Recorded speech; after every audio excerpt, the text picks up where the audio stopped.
রোহন ভাই, আপনি ইন্ডিয়ায় কি করতেছেন? পুরো দূরা মানুষের গাড়ি লেগেছে, কারণ হচ্ছে গিয়া বাংলা ভাষা বুঝে না তো। আমরা এখন আছি দিল্লি, সেটাকে বলে নিই। দিল্লি আছি, কলকাতা থেকে দিল্লি চলে আসছি প্রায় 20 ঘন্টার ট্রেন জার্নিতে। এখন আমরা যাব জামে মসজিদ না জুমা মসজিদ বলে ওইটাতে দেখতে। আগেও গিয়েছি, আবার যাচ্ছি। নামাজ পড়বে। রোমান ভাই করছিল কি, একটা ছেলে বাংলা একবারই বুঝে নাও কি হালার পো হালা কি করবো,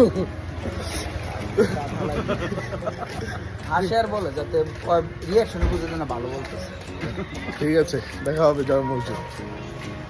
যে গেট দিয়ে ঢুকতেছে, গেটের নাম হচ্ছে বাবে আবদুল্লাহ। আর এটা হচ্ছে সেই জামে মসজিদ, দিল্লির নামকরা মসজিদ, যেখানে দিল্লিতে যারা ঘুরতে আসে আমার মনে হয় না কেউ মিস করে। তো এখানে আছি আমরা সবাই, দেখতেই পাচ্ছেন। এখানে এই যে ইমরান সবাই ভিডিও করা নিয়ে ব্যস্ত।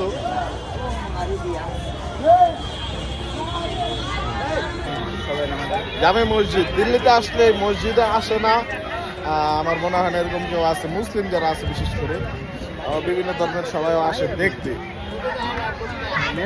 এখানে আপনার পুরুষ মহিলা উভয় নামাজ পড়ার জায়গা আছে, এখানে সবাই নামাজ পড়ে। আর এটা হচ্ছে সিঁড়ির উপর থেকে আমি ভিডিওটা নিয়েছি। এই সিঁড়িটা প্রায় 3 তলা সমান উঁচু। আর আমরা যখন উপরে মসজিদের ভিতরে ঢুকছিলাম, এই যে দেখতেই পাচ্ছেন মসজিদটা, এখানে হাজার হাজার দর্শনার্থীরা আছে যারা এখানে দেখতে এসছেন।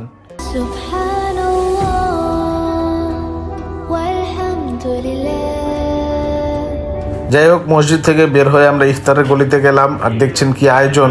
আর এই এরিয়াটা হচ্ছে পুরোটাই মুসলিম এরিয়া। দেখতেই পাচ্ছেন মোহাব্বতের শরবত বিক্রি করতেছে কি সুন্দর ভাব নিয়ে। যাই হোক, আজকে জামি মসজিদ এসেছিলাম, আর এখন চলে যাব আমরা কারলবাগের দিকে টুকটাক শপিং করার জন্য। তো যাই হোক, আমরা অলরেডি বাংলাদেশে যাওয়ার জন্য প্রিপারেশন নিয়ে নিয়েছি, টিকিট কাটতে আসছি যে ভাইয়ের এখানে। আমরা কালকে যাব তাজমহল আর আশেপাশে যেগুলো আছে, আমরা একটা গাড়ি বুক করে নিয়েছি। ওটা দিয়ে কালকে ঘুরে রেস্ট নিয়ে আমরা পরশুদিন সকালবেলা ইনশাল্লাহ বাংলাদেশে রওনা হব। সবাই আমাদের জন্য দোয়া করবেন। আর পরশুদিন আমরা বাংলাদেশ গিয়ে সাথে সাথে আসতেছি বগুড়া। আর বগুড়া ইনশাল্লাহ কাচ্চিডানি শুভ উদ্বোধনে যাবো। আচ্ছা, আমরা সবাই তো আমাদের জন্য সবাই দোয়া করবেন। আসসালামু আলাইকুম।